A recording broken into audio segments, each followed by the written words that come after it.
money like a cashier. Customer clientele. I was broke, that was last year. Getting money like a cashier. Get the money like a cashier. Benjamin, nothing less. I was broke, that was last year. Don't change 'em. I never switched up. Been down since day one. Stay social. People change 'em. I never switched up.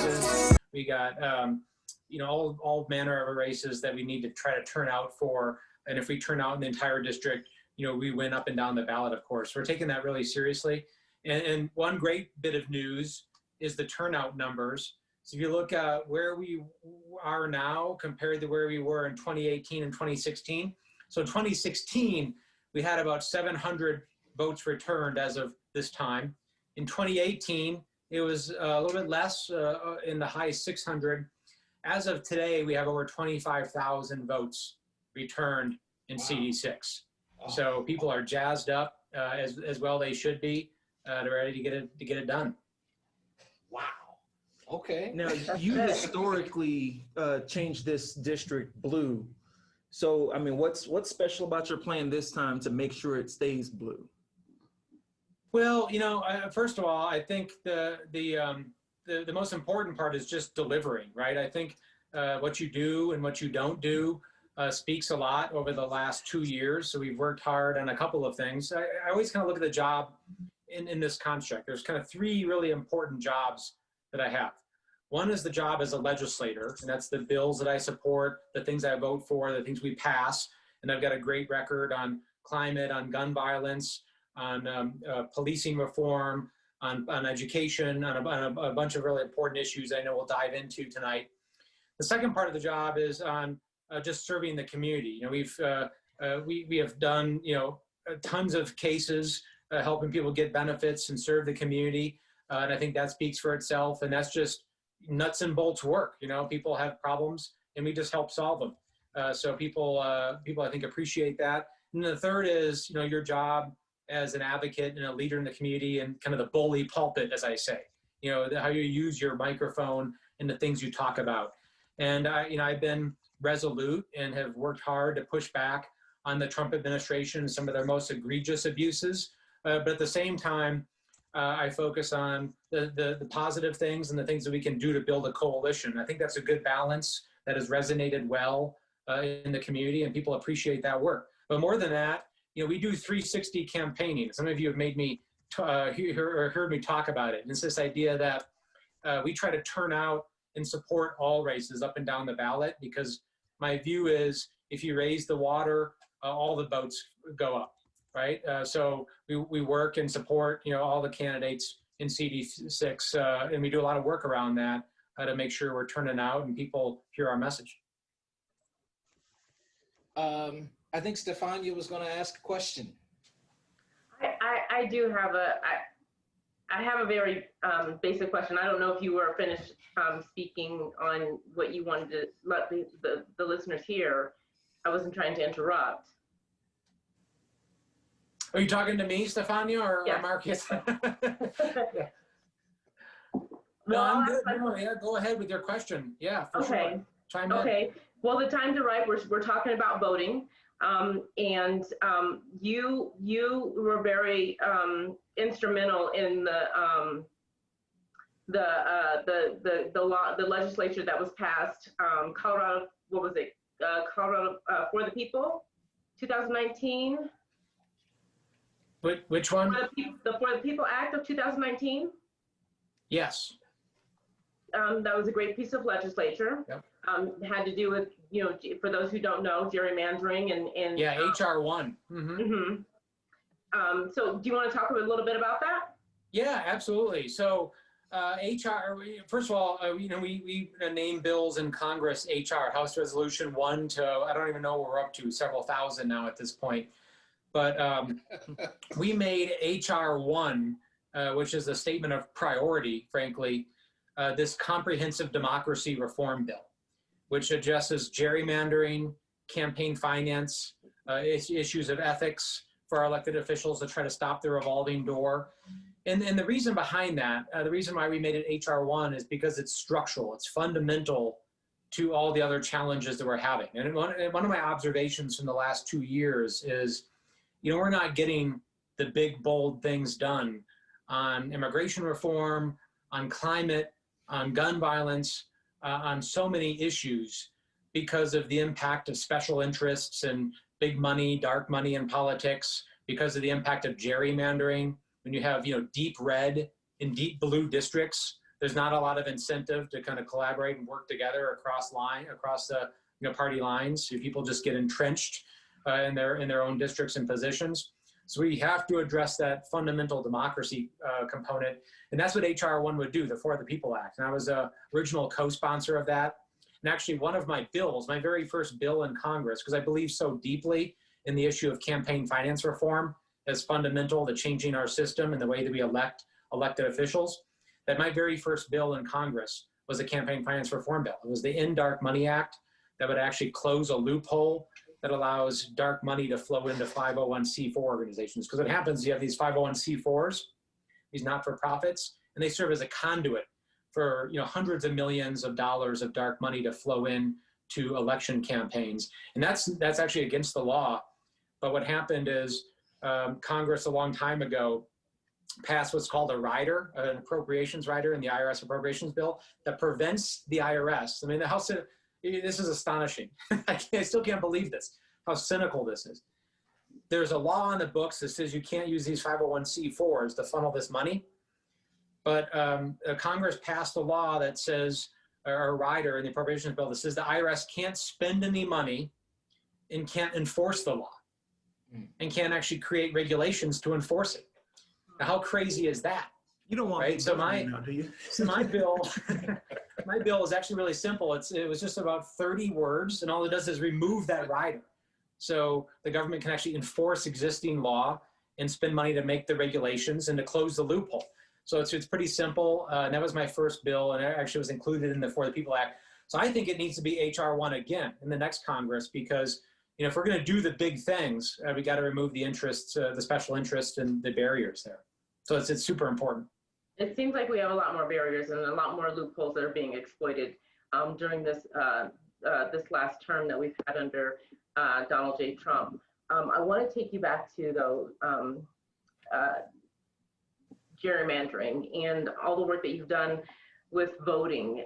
How do you feel in today's climate when you hear the president say statements like, I can unilaterally change the election date, and or statements like, I can unilaterally just do things without having to address Congress and legislature?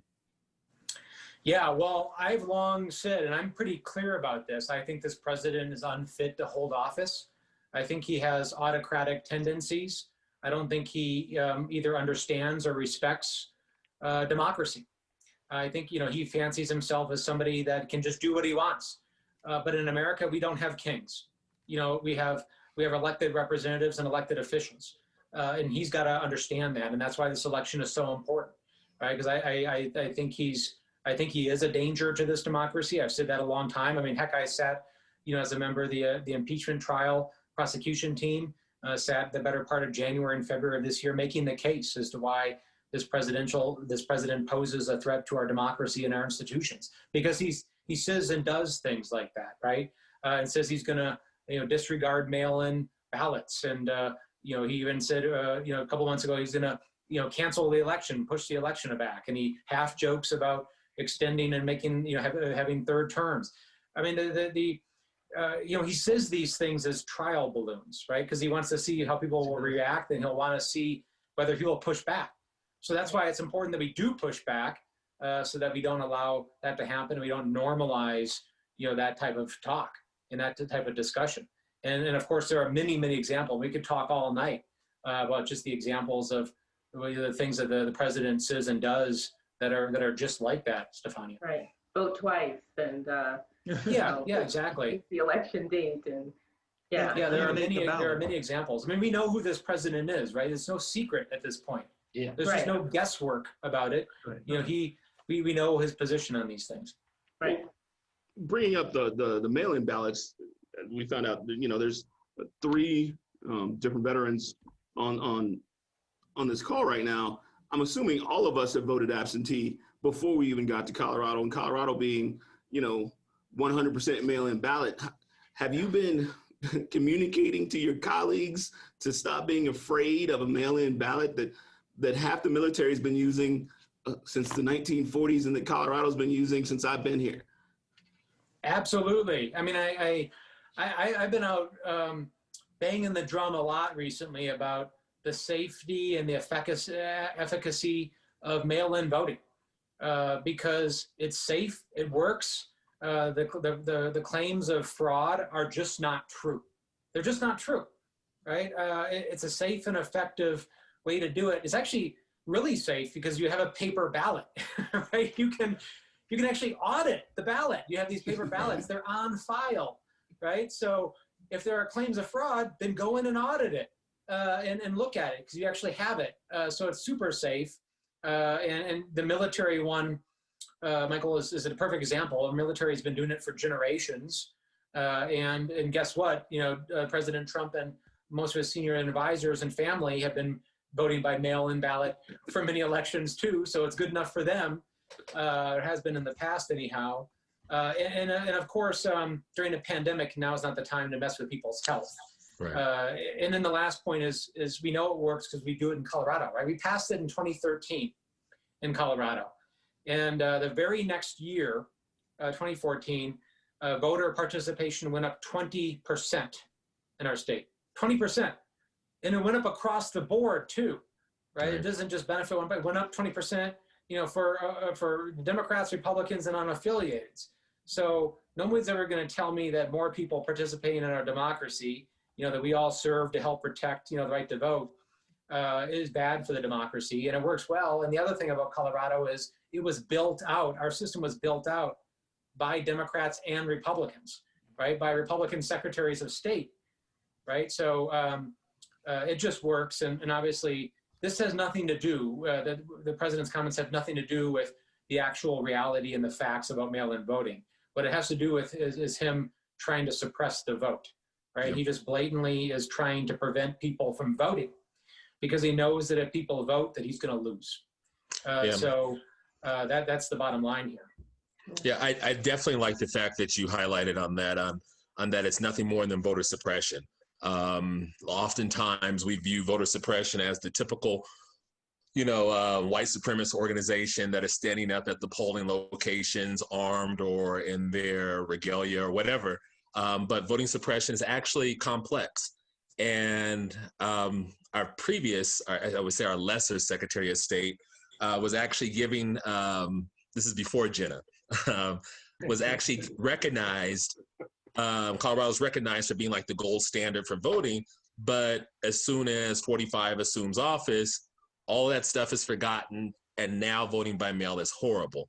But I definitely think we should always press the issue that it actually works, and we have examples of that. But I wanted to turn into my question. I just wanted to, congratulations again on taking this seat out of the one we shall not name. We got 45 and the one we shall not name. Yeah. I have some long, bitter history there. But I want to focus on the question as it relates to the Black community and the Black vote, which is not often, I mean, it is the unrepresented, unrespected, taken for granted type of vote that has sustained the Democratic Party and has actually brought us to victory in many cases.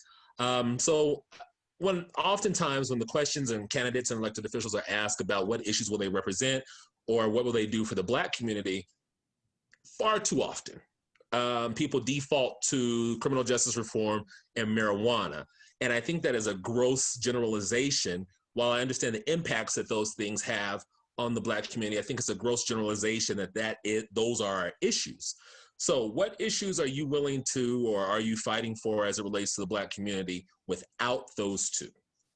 Yeah, absolutely. So There's a lot of things, and I do appreciate the question, because you're right. It is, you know, that those are the things that I think most people go to, and I don't think we should discount those, of course, right? I think they're important to the equation, and obviously policing reform, and we can talk about some of the bills and efforts we've been working on. But the other thing is gun violence prevention, right? I put that in there, make sure we're addressing gun violence, which of course has a disproportionate impact on the Black community, and we have to lead on that.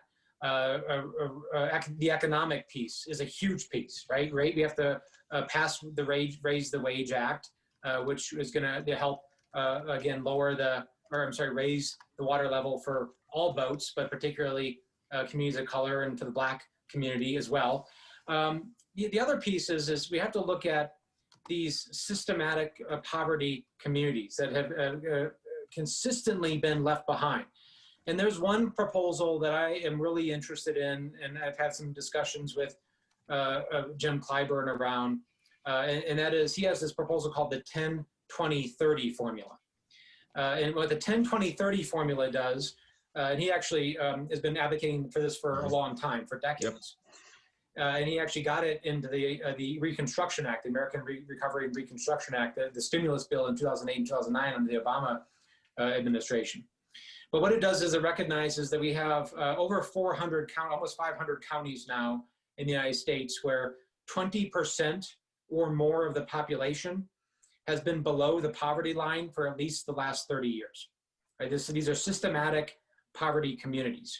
And they cross the political and the demographic spectrum, right? There are white communities in Appalachia, there's Black communities, there's brown communities across the entire country. But what the 10-20-30 formula does is it says we're going to use 10% of our federal agency funding and resources to focus on those communities. And it'll have to go into those communities, into programs, into education, into job development. And I think that's a really good proposal that we need to seriously look at. And it should be included in the Commission on Reparations. You know, I've signed onto the bill just to study the reparations that the Congressional Black Caucus is supporting, Karen Bass and others. And I hope that proposal, among others, is included in that as a way to redirect funding. The next is business and business ownership, because it's not just enough to raise wages and employment, but we actually need ownership within the Black community too. Right? The businesses should be owned by, in many cases, the people that live in the communities. I think that makes for healthier communities. So I'm working on a bill and effort right now called the Next Generation Entrepreneurship Core Act. And what this will do is it's going to create an SBA pilot program where we take fellows every year, over 1,000 fellows from underserved communities, and we give them a 2-year stipend in healthcare and wraparound services. And these are entrepreneurs with either high growth or regular growth potential to start and grow businesses within their communities.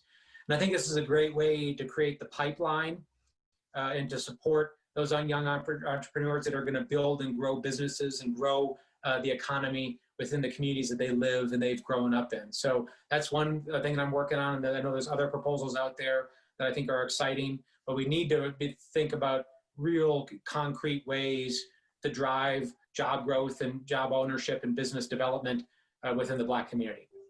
Gotcha. Yeah, and I appreciate that. And I often tell people that economic security, economic trailblazing is actually a way to help combat the other issues that the Black community faces. But sometimes when I hear the things of the small business associations creating ways for Black people to become entrepreneurs, I look at that and I look at the whole picture as it relates to loans. So it's not just always sometimes the know-how of how to do it, it then becomes a problem of access to capital. And oftentimes I feel that like this is the setup for like, well, you started your business, the business failed, and we tried without providing the proper framework to make sure that the loans are still given, that we address the inequity in how loans are given out. So also with the tide that lifts all boats type of theory, sometimes I wonder about that, right? Because if I look at where the Black community is on a socioeconomic scale, if we just keep adding water to that, doesn't really do anything to help out the Black community. And it makes me think of the melting pot theory as well, But then it always seems history has shown that through any type of civil rights program, that Black people end up being in this melting pot, the thing that is stuck and burnt on the bottom. When we look at the thing that was done for veterans, Black people were discriminated out of the VA benefits. When we look at the LGBT rights, Black people then once again discriminated out of that. We look at affirmative action, right? Studies have shown that white women have been the largest benefactors of affirmative action. So I'm not saying not to do anything, but I'm just definitely saying that when we do something, we have to take special concern and energy to make sure that we focus that we are actually helping the groups that are most disadvantaged.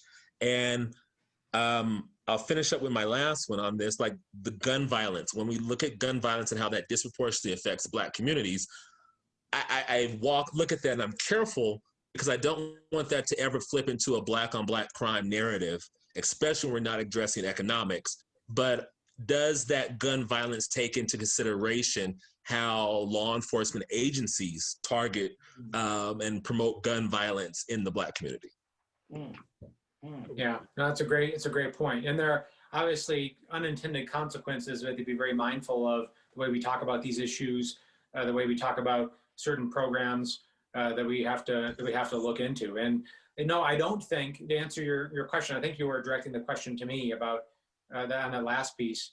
I don't think the gun violence prevention movement still nearly comes close to adequately addressing the issue you just described, right? And nor do we incorporate into that movement Black people enough, right? I mean, it's a movement that you see that is driven in many instances by folks that look like me, and I think it would be healthy, and I think it would be good to actually broaden the coalition and to make sure that we have the Black voices at the table when we're talking about this issue, because it is complicated. And you're right, the ways we talk about it are important too, in terms of stigma. And we would be right to actually include the folks that can help us address it in the right way, in a more effective way. I also think about when you go into poverty-stricken communities, especially Black communities, the stores, and I don't want to just like name stores in particular, they price gouge. So when we talk about raising the minimum wage, are we going to have protections in there, or is it going to be chained to inflation so that whenever things become more expensive, that minimum wage stays as powerful as it was when you initially wrote it? Well, the Raise the Wage Act, to me, raises it over a period of time, right, between now and 2025. So it's an escalating raise over time that would take 5 years. But the consumer protection issues, the price gouging that you mentioned, first of all, that just underscores the importance of consumer protections, because price gouging in most forms is actually unlawful. You can't do it. And you certainly can't do it by race and ethnicity. So making sure that we have consumer protections in place are really important. This administration has, gutted the CFPB and other entities that are tasked with consumer protections, but a lot of that's done at the state level too. State attorneys general actually have primary authority over making sure that price gouging doesn't exist, and that's why it's important that we have attorneys general that actually know these issues and are committed to them too. So I kind of want to turn a little bit to what's going on currently, because as an attorney, it affects us in terms of the things that we look at and what potentially could come down the line if we get some things overturned. Here's what's going to happen. We all know that Judge Barrett, Amy Coney Barrett, will become Justice Barrett. I mean, there's not much to say. It's just going to happen. So I understand that that's all taking place in obviously on the Senate side. But here's my question to you, because this is what comes through my mind when I think about these things. How do you work with folks when you know that there's the Garland precedent, as I call it? Okay. Yep. Hey, we're too close to the election. We can't elect Judge Garland to become Justice Garland. It's too close. Let the next president decide. Was that 11 months? How many months was it? It was about 11 months. And so now we have this process, and you see all the hypocrisy, all the statements. So how do you continue to work with folks on the other side of the aisle, especially with what's going on right now? Are you having those conversations with these others, or are you just simply just not? I guess this is the part that concerns me at this stage. Yeah. That's a super important question, and it is challenging in this environment, right? It just is for everybody, because I'll often be sitting behind a closed door with somebody, a Republican that's become a friend of mine, and someone that I've done legislation with. I've done legislation with a lot of Republicans, by the way. Over half the bills that I've introduced I've introduced with a Republican co-sponsor, because I believe they actually have enduring change, to have something that can endure and is sustainable in the long term, that you actually have to have some bipartisan support to do it. So I've gone out of my way to do that, and I belong to the Civility Caucus, which is half and half, and I joined with a member of Congress, Republican from Ohio, and I belong to the Four Country Caucus. But when I sit behind closed doors with some folks, and we have very candid discussions and kind of heart to heart with people, and they'll express concerns about President Trump to me, and concerns about a number of things that are happening, and they're perfectly good conversations. And then when that door opens and you go out to the TV cameras and people start talking, I'm like, man, who are you? Right? Like, something where, you see someone on Fox News or whatever, and it's like, wow, I don't know what this person is talking about, because it doesn't seem like the same person that I was talking to behind closed doors. So that's a really tough dynamic, right, to kind of work through sometimes. But how I do it is I remind myself that, I might disagree with somebody a vast majority of the time. Say I disagree with somebody 80, 90% of the time. But there is a 10% or a 20% where I agree with them. And in that 10% or 20% where I agree with them, if we're actually willing to come together and propose legislation that I think is beneficial to the country and make people's lives better, that I will do it. Because I'm not in the business of just banging people up on the 80, 90% all the time where we disagree, and then not making progress where we can, and not making people's lives better. I'm not going to allow people to suffer, and I'm not going to allow problems to go unresolved just because I want to make a political statement about somebody and I'm not willing to work with them on an issue. So I remind myself about that I have an obligation to try to find areas where we can work together, that I have an obligation to find areas of common ground that can make a difference. And if doing that builds trust over time, and doing that builds confidence in government and our process, then we're actually also addressing the larger challenge. Because the larger challenge is one of disenchantment. Right? People are disenchanted with the system. They don't think it works. They think it's dysfunctional. It's broken down. And that, by the way, is President Trump's thesis. Right? His thesis is that government doesn't work. Yep. That it can't work for you. That it doesn't deliver. So we should dismantle it and not have it work. So that'd be a little challenging, though. It's challenging, countering that. Mm-hmm. Yeah, because you lose respect for people that have operated in a dishonest manner, and we expect our politicians to be extremely honest. That's what we as the community look for in our politicians, be honest. And so I know you got your job cut out for you, because it would certainly be a little difficult for me to look at somebody in the face and say, I don't pretend I don't know what you just did.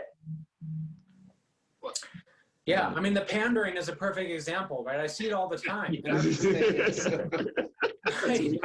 I see people showing up to events. I mean, listen, I think you all know me pretty well. I'm a pretty open book. I really am. I mean, you know where I stand, and I answer questions.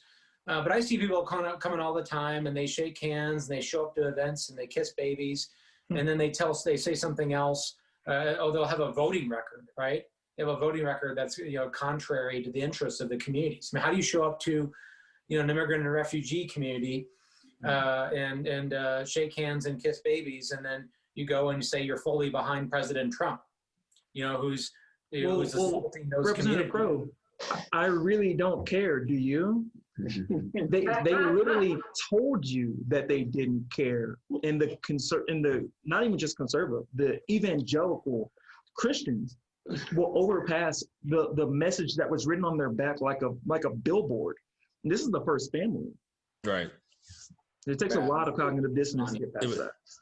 Well, it was very intentional, but that's been their goal, their thing, right? I mean, I guess the party of morality, the party the self-appointed party of morality, the self-appointed party of ethics, no longer has that. Like that is just not who they are anymore, and they're blatant about it.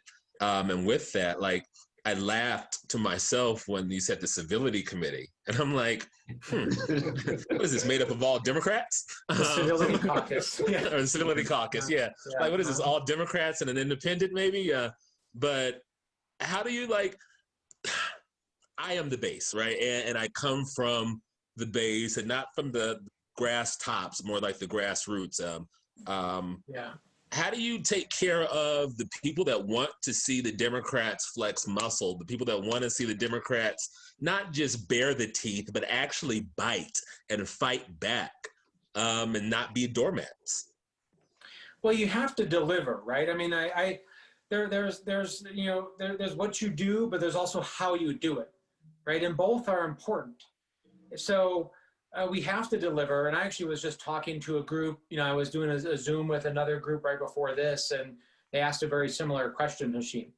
And, my response was, I understand the disenchantment. I get this, I understand this sense that, we pour our blood, sweat, and tears into these candidates and campaigns, and then we don't get what we thought we were getting, right? And we don't get delivered. And that's why I'm pretty ardent about the fact that, if we are in a position where, Vice President Biden and Senator Harris can win, and we can retake the Senate and keep a House majority, that we have a window of opportunity to deliver for America.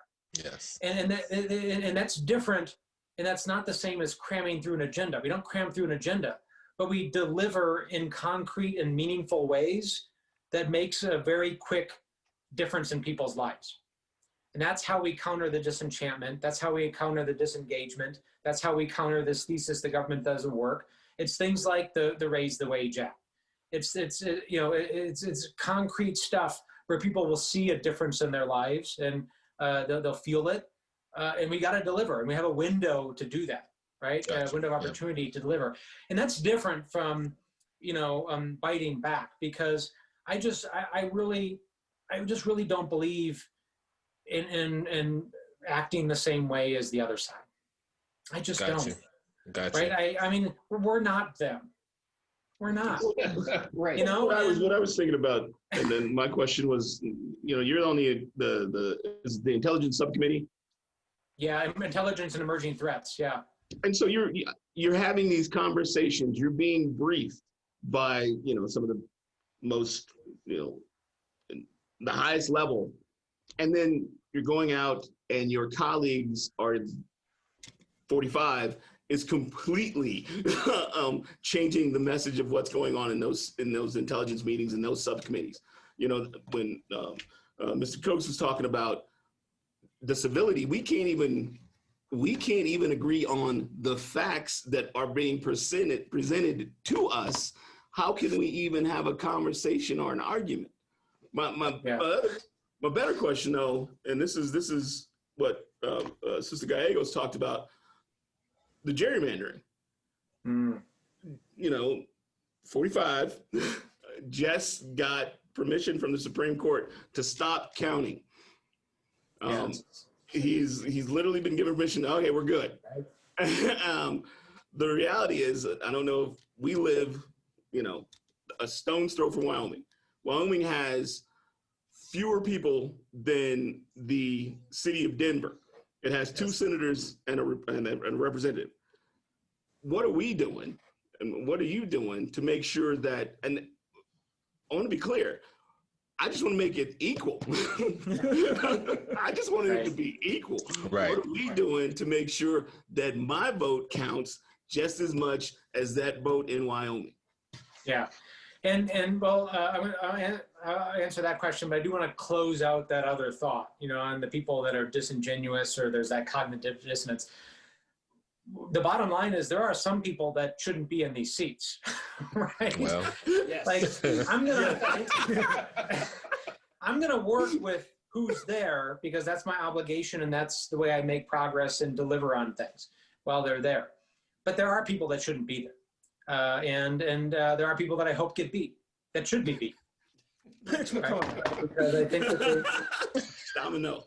because I think they've dishonored their oath. I think they've turned their back on their obligations to the country. I think that they have become a rubber stamp for President Trump instead of a separate and co-equal branch with independent obligations, and they've given up the right to do the job. So I hope we can get that done. But on the question you asked, Michael. Yeah, I mean, we do have a real challenge here with the popular vote, right? Where you have, overwhelmingly the American people are voting for, one president, and that person doesn't become president. And I actually am in support of the National Popular Vote Compact, which is, on the ballot for Colorado. I think that's the right thing to do. It's good for Colorado because our vote should matter, and one person, one vote. I think it's the right thing that, the person that wins the popular vote and has the support of the American people should be the person that becomes president. Mm-hmm. I agree. I agree. Very simple. So here's my next question, and then I'll turn it over to the others. So back to the Supreme Court thing, it really frustrates me. You gotta forgive me. So we know there are probably going to be some things that are going to be addressed that may eventually get turned over.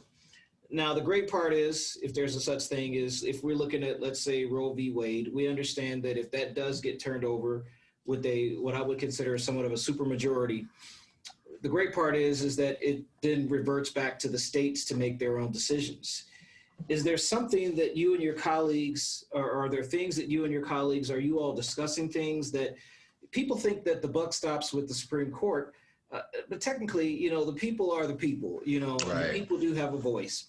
So are there things that you all are preparing in case this eventuality becomes reality? Yeah, so a couple of things. Number one, the states will become very important in many of those contexts, right? Making sure that we have state legislatures and governors that are willing to support women's reproductive rights and health, right? You look at, if Roe gets overturned, which is possible, then places like Colorado will become very important, right? Because we are surrounded by a number of states where women may not have certain rights.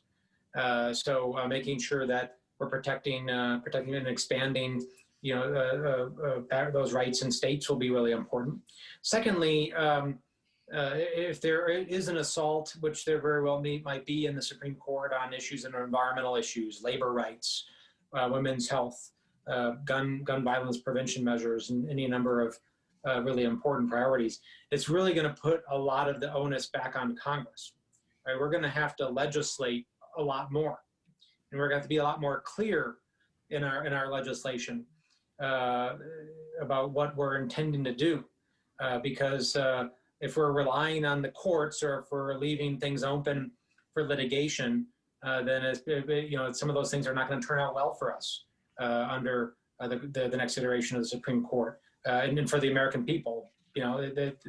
These things that are overwhelmingly supported by the American people are going to meet a brick wall there, which is going to be a problem. So it's really going to put the onus on Congress to make sure we're legislating and passing laws to protect those things and advance policies that are broadly supported by the country.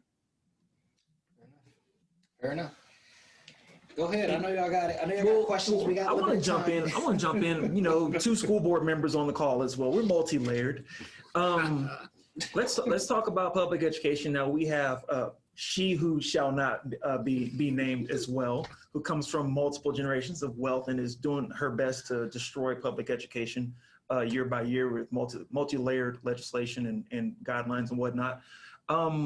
What can we expect coming down the pipeline when it comes to education? I know you're not on any of those subcommittees, but what's being done out there? Because we're expecting a massive budget shortfall. We were already, and for people in the audience, we opened up our school year in Aurora with a $30 million budget shortfall, and it was equalized by the budget stabilization factor, very aptly shortened as the BS factor.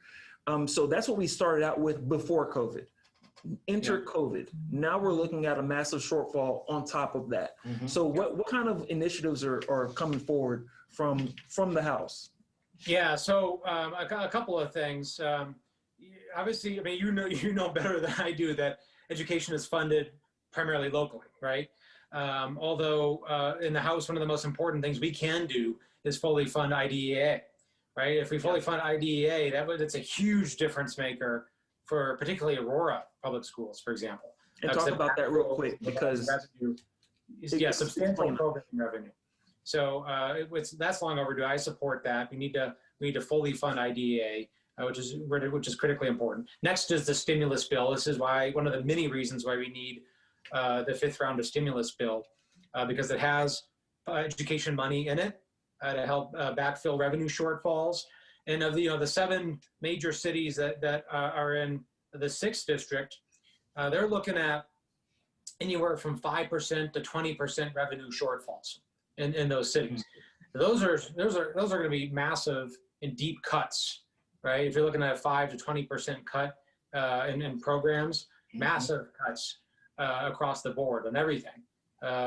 Police, fire, public health, education, road maintenance, you just name it, right? So we have to prevent that from happening, and that's why we need the stimulus money as well.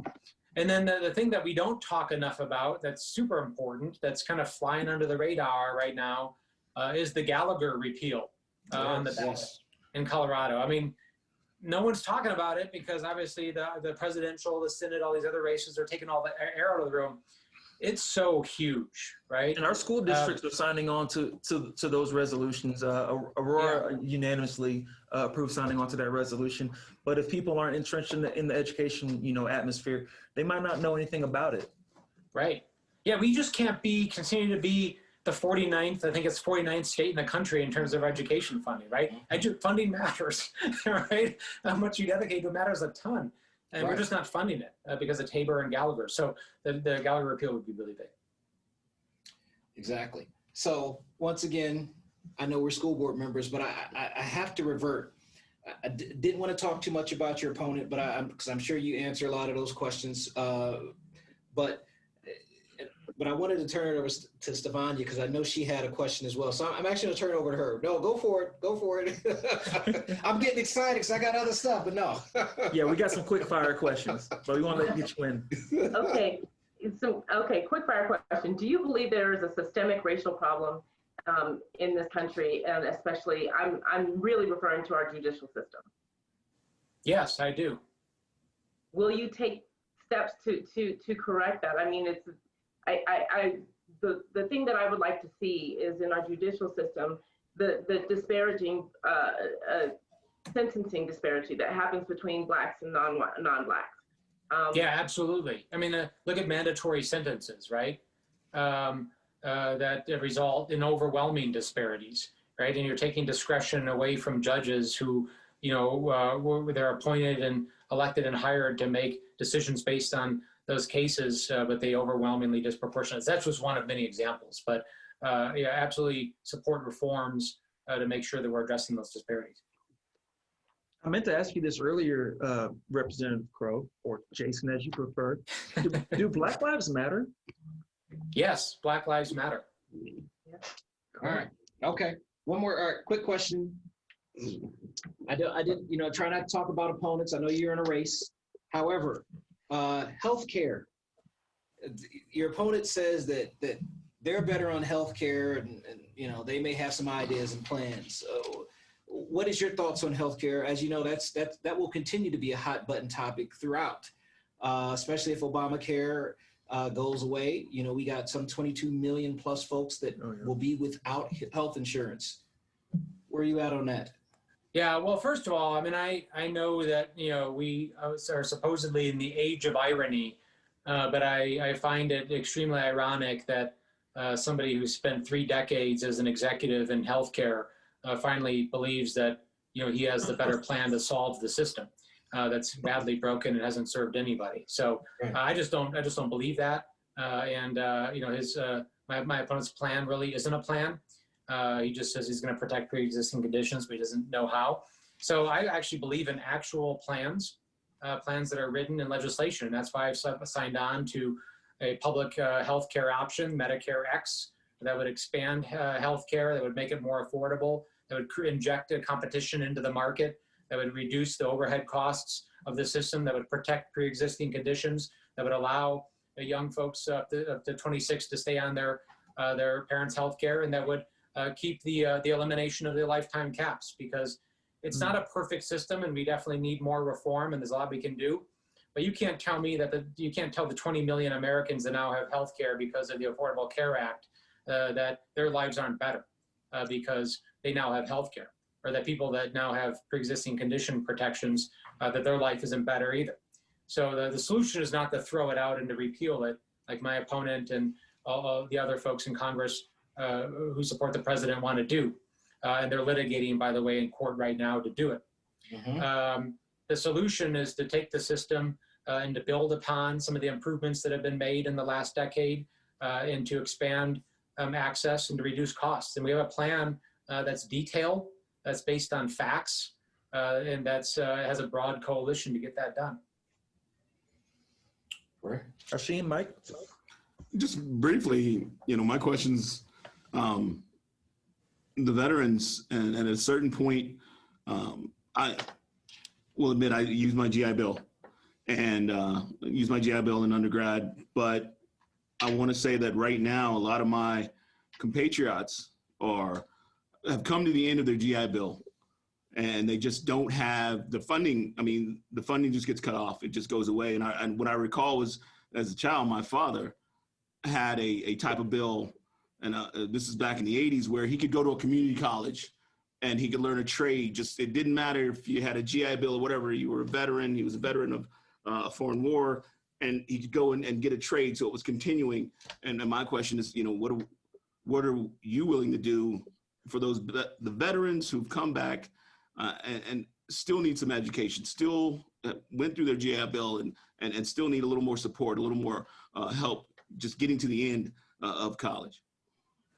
Yeah, 100%. So first of all, I think we should expand GI Bill eligibility and the benefits. But more than just the GI Bill, there are untapped opportunities for exactly what you just described, the apprenticeship and trades. So in America, we don't have enough tradesmen and women. Right? We don't have enough plumbers, pipe fitters, electricians, advanced manufacturers and others. And these jobs pay a lot, right? I mean, the pipe fitters and the plumbers, electricians are coming to me saying, you know, they can't fill their apprenticeship classes. And the young men and women that are graduating these apprenticeship courses come out and they're making $80,000, $90,000 out of the gate. They don't have any student loan debt, and they're making 6 figures within a couple of years. And many of them then start their own businesses within a couple of years. And we don't have enough people to do it. So there's a pipeline opportunity. So one thing that I've actually done recently, I signed on to a bill that would, and Michael, you probably understand this well, and you too, Hashim, that one of the biggest problems that we have is this gap between when people take off the uniform and when benefits turn on and job training programs turn on, where we lose folks in that gap, that 9 months to a year and a half, where they're not getting paid, they're not getting their benefits, they're not getting job training programs.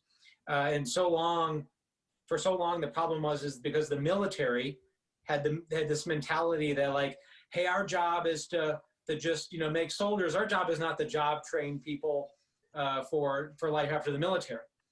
Well, I then go back to the people that say that, I'm like, well, so what? We have 400,000 generals then? Like, no.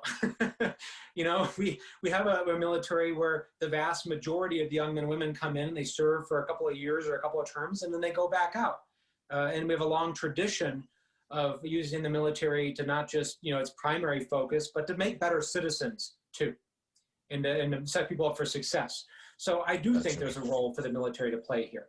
And one of the bills that I just signed on to, what it would actually do is allow job training programs to start while people are still in uniform.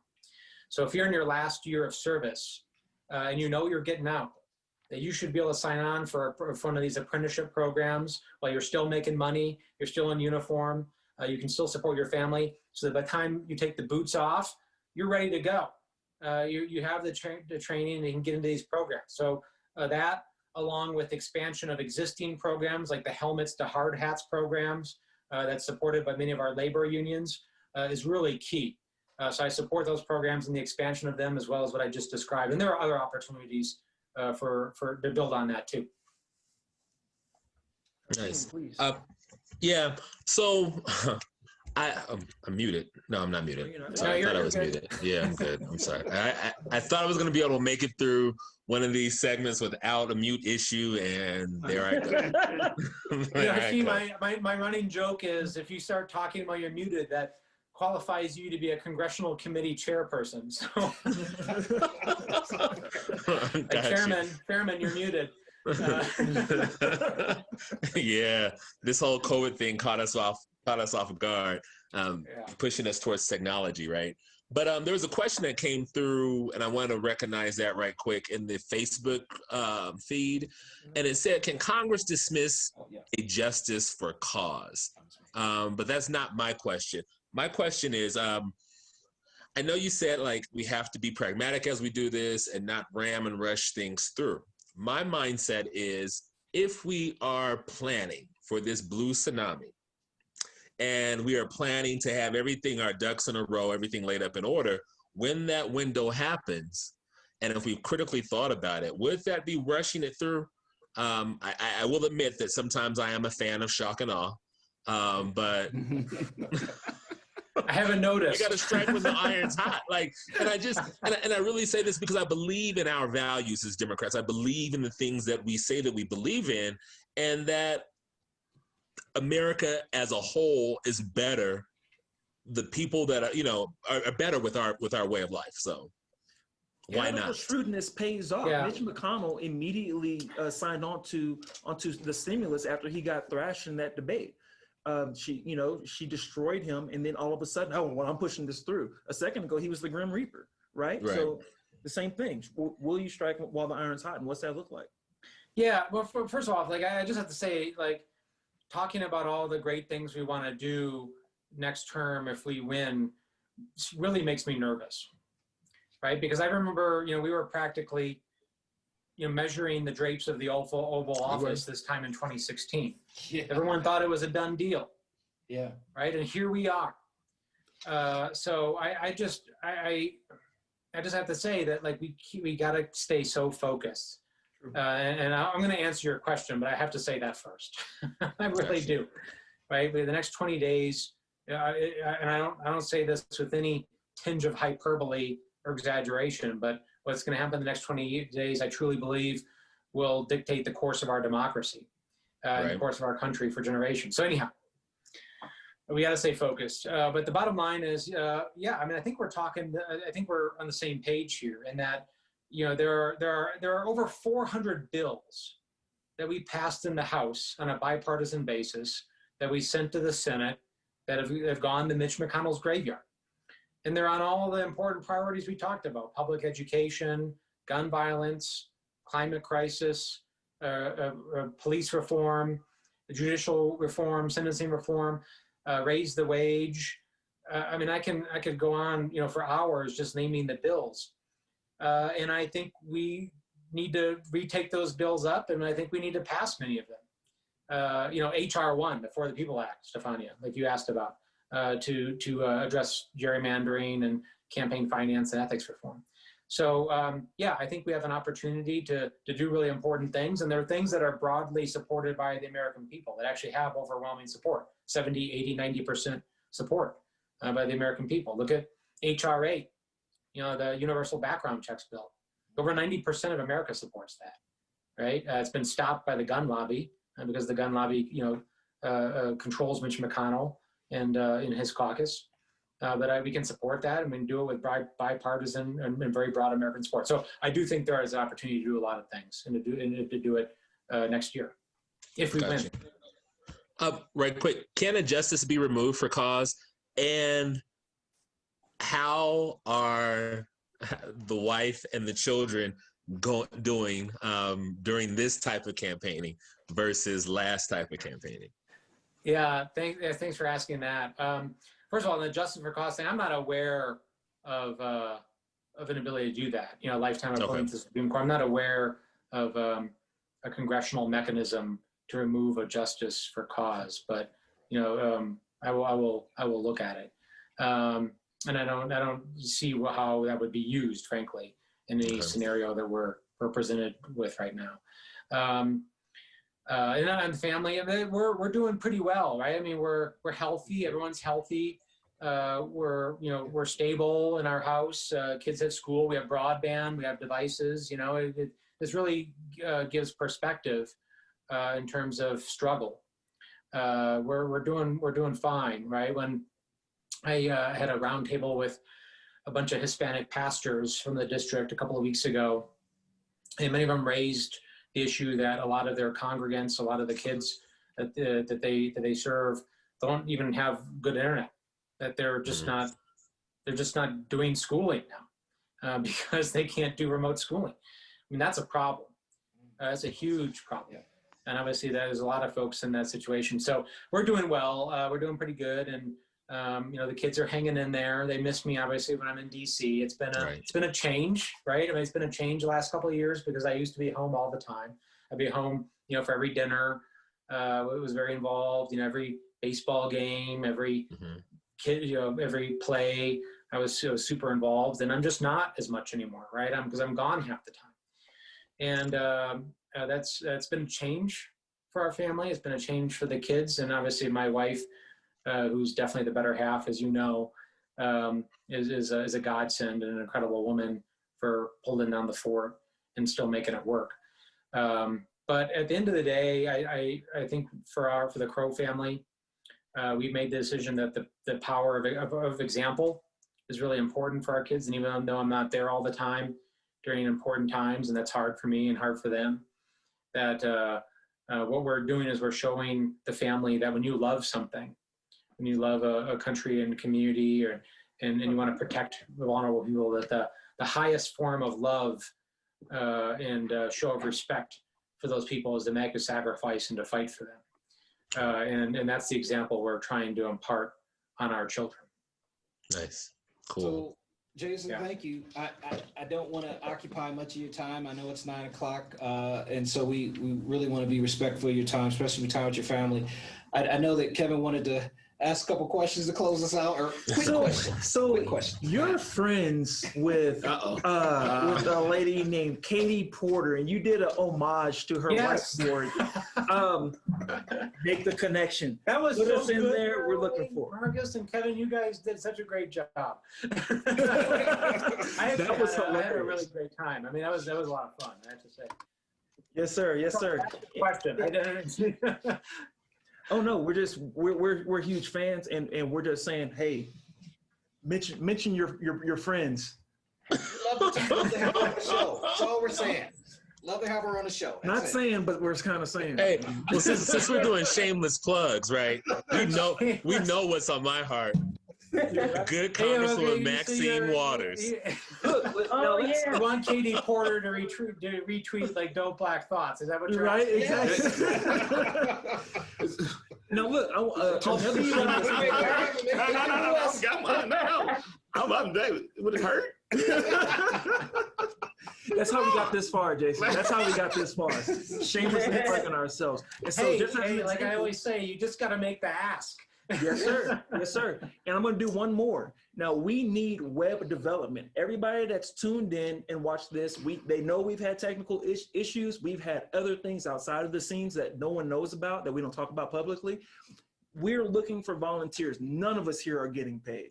If you're willing to help us get our website up and running, if you're willing to help us with production assistance, please and thank you. Thank you. Or if you're one of those venture capitalists, Yeah, They're there you looking go. for a place to place your money. Absolutely. Right here is good a Absolutely. place as any. Up and coming, we're coming up. Look who's on the show. Yeah, definitely. Right. Hashim. No, but thank you so much, Yes. Mr. Crow. Yes. Thank you so much. Thank And, you. Yeah. No, this was great. I enjoyed it. So we definitely need to do it again. Thanks Yes. for the opportunity to have me on. So We appreciate your enjoyed time. the convo, and let's just keep it going. Well, Yes. I just you gotta look at the makeup. This is a beautiful panel.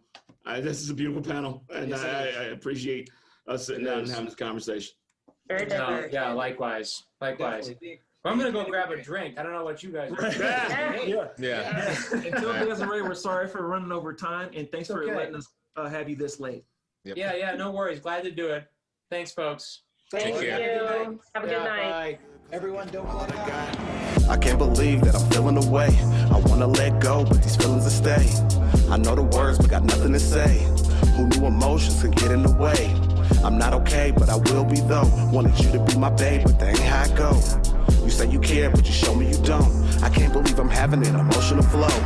But she ain't nothing like I'm used to. This feeling that I'm getting now's too new. I know we both got options, boo, but if I had to make a choice, I would choose you. I wonder, does she even love me? She's on my mind, but is she thinking of me? Trust issues make it hard for her to trust me, and I done fell in love, and she only